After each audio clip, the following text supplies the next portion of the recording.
Allahu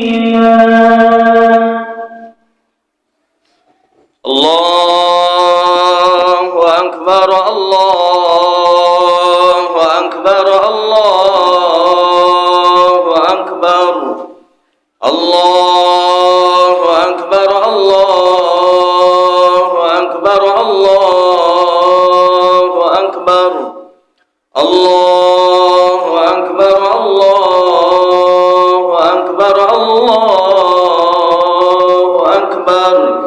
La ilaha illallah, wallahu akbar, Allahu akbar, walillahil hamd. Alhamdulillahilladzi wahabana ni'aman mutanawwi'ah, masalan ni'matal hayah wa ni'matal aqidatas sahihah. Allahumma salli wa sallim wa barik ala sayyidina Muhammadin ibni Abdillah wa ala alihi wa ashabihi wa man tabi'ahum bi ihsanin ila yaumil qiyamah. Ashhadu an la ilaha illallah wahdahu la sharika lah, wa ashhadu anna sayyidana wa nabiyyana Muhammadan abduhu wa rasuluh وصفيه من خلقه وحبيبه، بلغ الرسالة وأدى الأمانة ونصح الأمة وكشف الله به الغمة وجاهد في سبيل الله حتى أتاه اليقين. صلوات ربي وسلامه عليك يا سيدي يا رسول الله. فيا أيها الناس اتقوا الله، فقال الله تعالى في القرآن الكريم وهو أصدق القائلين: أعوذ بالله من الشيطان الرجيم، بسم الله الرحمن الرحيم. يا أيها الذين آمنوا كتب عليكم الصيام كما كتب على الذين من قبلكم لعلكم تتقون. وقال النبي صلى الله عليه وسلم أيضا: من صام رمضان ثم أتبعه 6 من الشوال فكأنما صام دهر كله، أو كما قال النبي صلى الله عليه وسلم. صدق الله العظيم وصدق رسوله النبي الكريم، ونحن على ذلك من الشاهدين والشاكرين والحمد لله رب العالمين. أيها الأحبة الكرام, hari ini umat Islam merayakan hari kemenangan, merayakan hari falah, keberuntungan, karena telah menang melawan musuh yang paling kuat, musuh yang paling dahsyat. Itulah yang namanya nafsu. Maka Al-Imam Hujjatul Islam Abi Hamid Al-Ghazali mengatakan, musuh yang paling kuat bukanlah kafir, musuh yang paling kuat bukanlah Yahudi, tapi musuh yang paling kuat adalah nafsu. Maka setelah balik daripada perang Uhud, ketika itu Nabi SAW mengatakan kepada sahabat, kita akan kembali lagi kepada jihad yang lebih besar lagi, kata Rasulullah. Padahal sahabat mengatakan jihad sebelumnya itu jihad yang sudah paling besar. Sahabat semuanya kaget bertanya ke Rasulullah, "Ma hiya ya Rasulullah? Apa jihad yang lebih besar lagi daripada jihad yang sudah kita lakukan ini ya Rasulullah?" Kata baginda Nabi, musuhnya pun lebih dahsyat. Kata baginda, itulah melawan nafsu. Nafsu musuh yang terdahsyat, musuh nafsu yang paling susah untuk kita kalahkan. Makanya Al-Imam Al-Ghazali mengatakan dalam Minhajul Abidin, beliau katakan kenapa nafsu itu musuh yang kuat. Pertama, asbabnya karena nafsu musuh dari luar. Ketika musuh dari dalam, ketika mengalahkan musuh dari dalam, itu sangat susah untuk mengalahkannya dibandingkan dengan musuh yang di luar. Kenapa? Karena yang kedua, kata Imam Ghazali, musuh itu bisa nampak dalam kasat mata, tapi nafsu musuh yang tak nampak, susah mengalahkannya. Sudah dia musuh yang tak nampak, kemudian ia musuh dari dalam. Maka oleh karena itu, alhamdulillah, kita dengan mengagungkan Allah dengan kalimat Allahu Akbar, Allahu Akbar, Allahu Akbar, kita telah mengalahkan nafsu itu. Kita sudah menang, kita sudah falah, dan kita sudah mendapatkan keberuntungan itu pada hari ini. Allahu Akbar, Allahu Akbar, Allahu Akbar. Tapi walaupun di dalam hadis, di dalam ayat sudah disebutkan orang-orang yang beruntung itu siapa saja mereka, maka setidaknya kita termasuk bagian daripada itu, karena kita telah meningkatkan iman dan takwa kita kepada Allah Subhanahu wa taala. Siapa mereka? Pertama, mereka yang beruntung adalah mereka yang berpuasa, mereka yang mensucikan jiwa dan dosanya. Mereka sucikan dirinya, mereka sucikan dosa dan maksiatnya. Maka Ramadan adalah sayyidul syuhur. Ramadan adalah bulan penghulu segala bulan. Ramadan bulan ampunan. Maka celaka orang ketika dia mendapatkan Ramadan tapi dosanya belum diampuni oleh Allah Subhanahu wa taala. Begitu di dalam hadis Sunan At-Tirmidzi, Sayyidina Jabir ibni Abdullah meriwayatkan hadis, ya Rabbi, ketika Nabi naik mimbar, Nabi baca amin. Ketika terdengar oleh sahabat, ya Rasulullah, kenapa engkau naik mimbar membaca amin, padahal sebelumnya engkau tak membaca amin ya Rasulullah?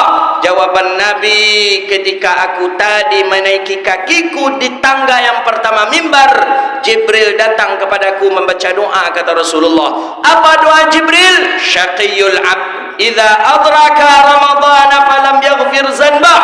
Celaka seorang hamba yang ketika ia mendapatkan Ramadan dan dosanya belum diampuni oleh Allah Subhanahu wa taala. Maka kita tidak inginkan Ramadan berlalu kemudian dosa kita masih ada berbekas, dosa kita masih ada yang tertinggal yang belum diampuni oleh Allah Subhanahu wa taala. Maka Ramadan bulan suci, suci jiwa, suci diri dengan zakat fitrah, dan suci harta dengan zakat mal. Maka Ramadan bulan kesucian seluruhnya, suci dosa, maksiat, taubat kepada Allah, suci diri dengan kita membayar zakat fitrah, suci harta dengan kita mengeluarkan zakat mal.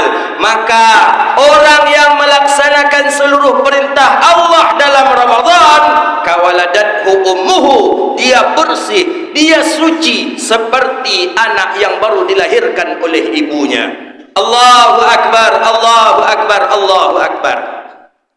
Ketika amin yang kedua yang dibaca oleh Nabi Muhammad, ja'ani Jibril, Jibril pun datang, kata baginda Nabi sallallahu alaihi wasallam.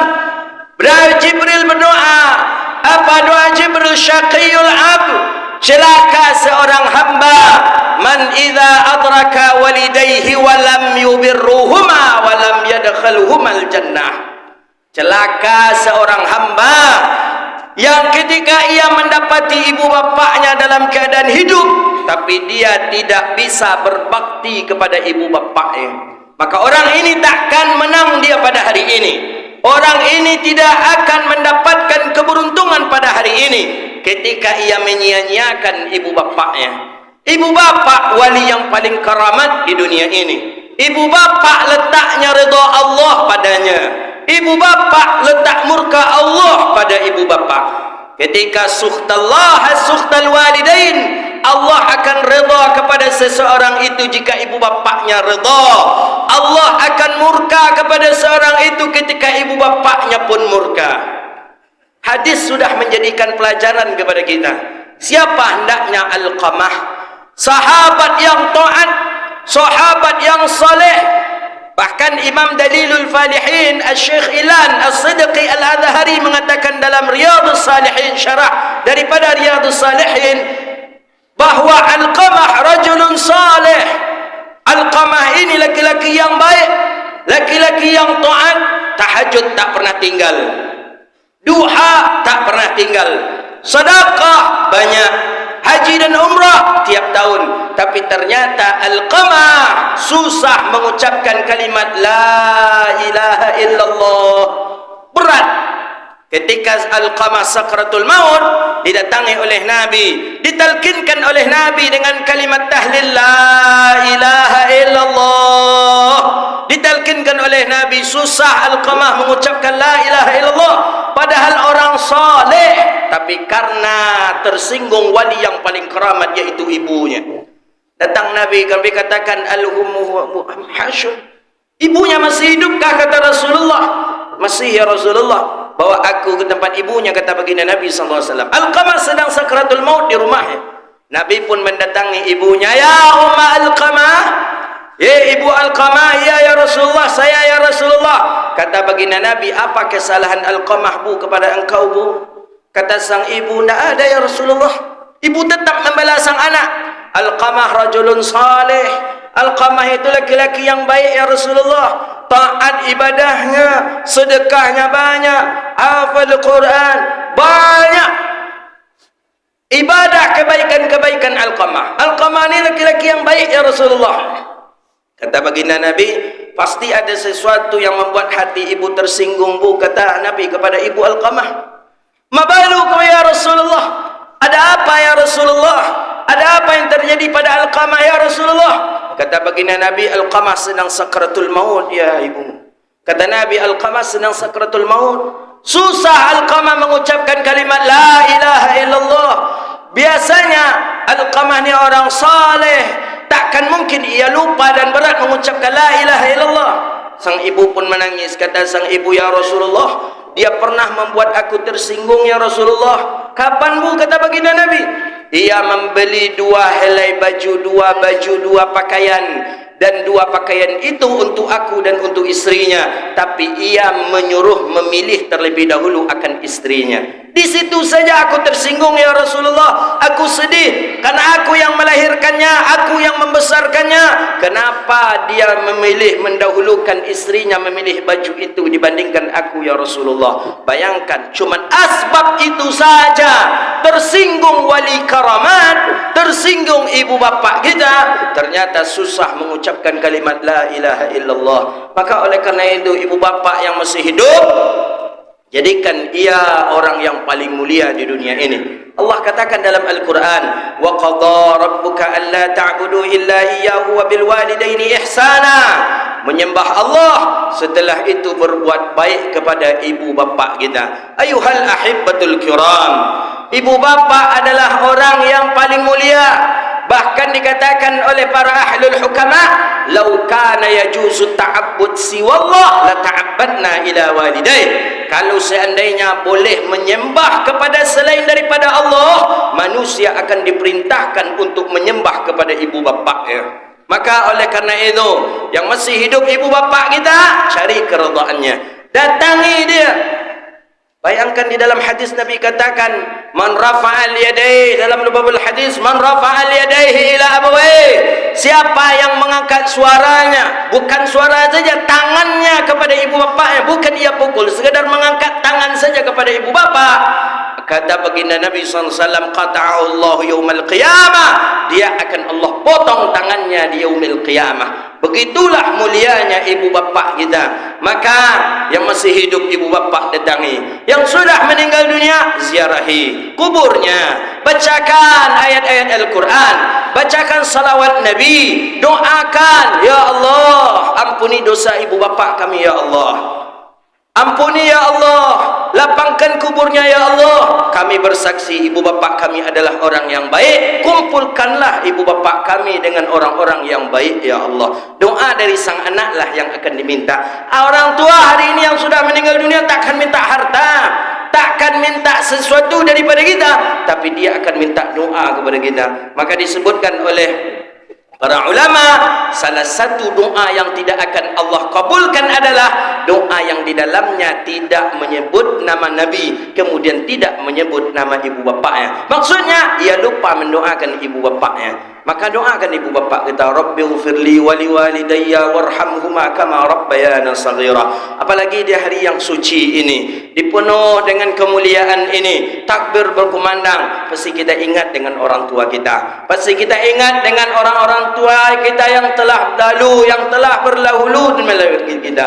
Maka doakanlah dia, ya Allah ampuni ya Allah dosa ibu bapa kami, kumpulkan ibu bapa kami dengan orang-orang yang terbaik di sisimu ya Allah, dan janganlah engkau azab kedua ibu bapa kami ya Rabb. Hari ini hari 1 Syawal. Juga orang-orang yang mendapatkan kemenangan yang tak terlewatkan adalah subyan wal aitam, anak-anak dan anak yatim.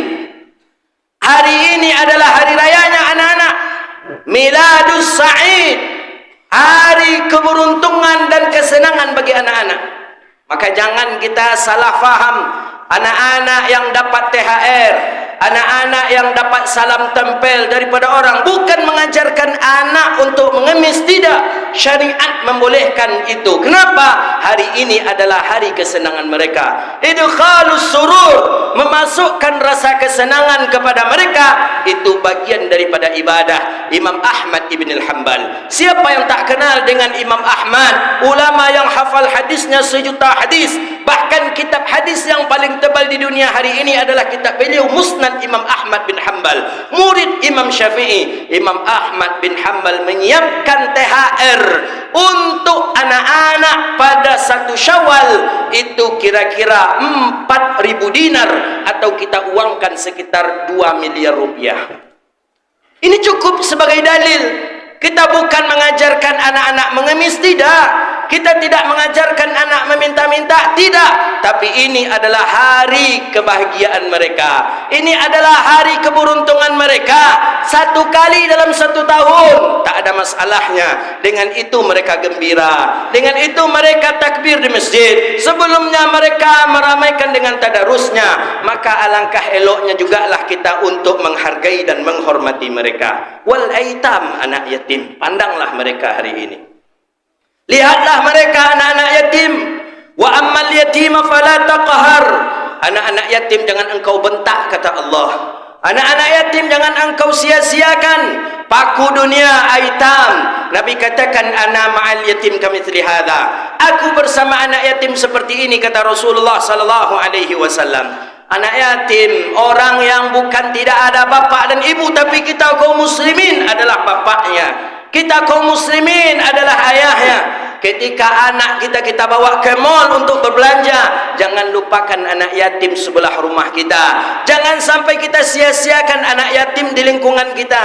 Ingat sebuah hikayat Nabi SAW ketika berkhutbah, Nabi nampak anak yatim yang menangis, memojok sendiri saja, padahal anak-anak yang lain riang, anak-anak yang lain bermain dengan mainannya. Tapi ada seorang anak yang dia menangis, dia menyandar begitu saja. Setelah selesai Nabi khutbah, Nabi datangi sang anak. Ya bunai, hei anak, kata Rasulullah, kenapa engkau menyendiri seperti ini?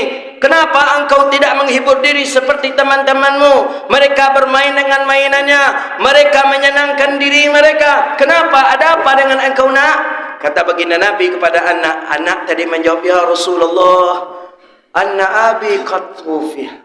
Ibuku, bapakku meninggal dunia, ya Rasulullah. Ayahku meninggal dunia, ya Rasulullah. Ketika ia berperang denganmu, ya Rasulullah. Sedangkan ibuku, dia menikah lagi, ya Rasulullah. Sedangkan aku punya beberapa orang adik, ya Rasulullah, yang akan aku jaga, ya Rasulullah. Bagaimana mungkin aku bisa bermain seperti mereka? Aku tak mampu untuk membeli mainan. Bagaimana mungkin aku bisa menghibur diriku sedangkan aku tak punya bapak seperti mereka, ya Rasulullah? Kata baginda Nabi, Nabi bawa pulang ke rumah, Nabi tawarkan, maukah engkau aku sebagai kakekmu, kata Rasulullah, wa Ali Abi Talib, dan Ali sebagai bapakmu, wa Fatimah Az-Zahra umuk, dan Fatimah Zahra sebagai ibumu. Nabi pakaikan dengan pakaian yang baru, Nabi belikan dengan mainan yang baik, kemudian Nabi biarkan ia untuk bergembira pada hari raya Idul Fitri ini. Allahu Akbar, Allahu Akbar. Kemudian ada satu lagi orang yang menang pada hari ini. Siapa mereka yang menang?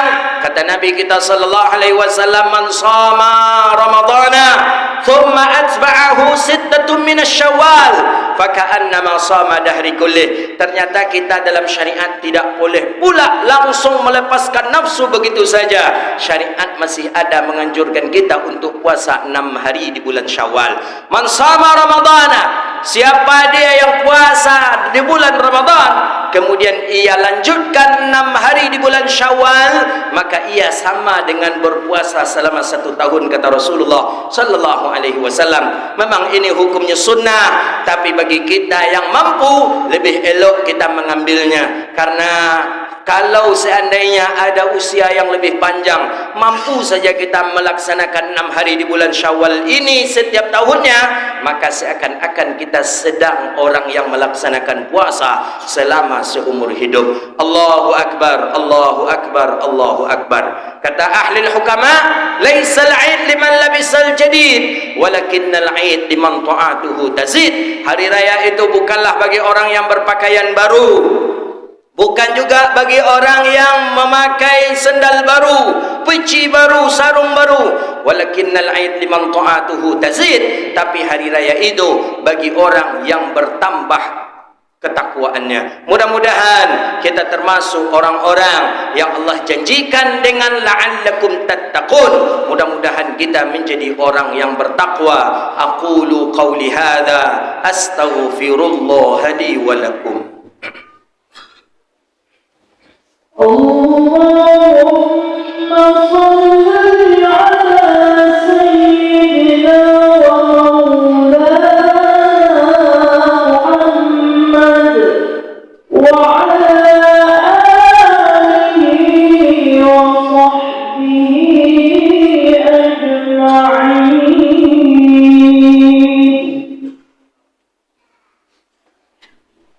Allahu Akbar, Allahu Akbar, Allahu Akbar, Allahu Akbar, Allahu Akbar, Allahu Akbar, Allahu Akbar kabira, walhamdulillahi katsira, wa subhanallahi bukratan wa asila.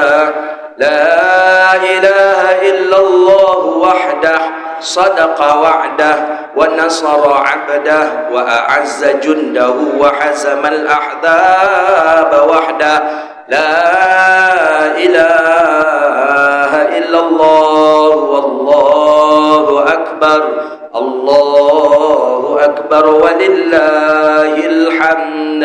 الحمد لله الذي فضل بني آدم بالعلم والعمل على جميع العالم، والصلاة والسلام على أشرف الأعراب والعجام سيدنا ونبينا وحبيبنا محمد صلى الله عليه وسلم. فيا أيها الناس اتقوا الله، فقال الله تعالى في القرآن الكريم وهو أصدق القائلين: أعوذ بالله من الشيطان الرجيم، بسم الله الرحمن الرحيم.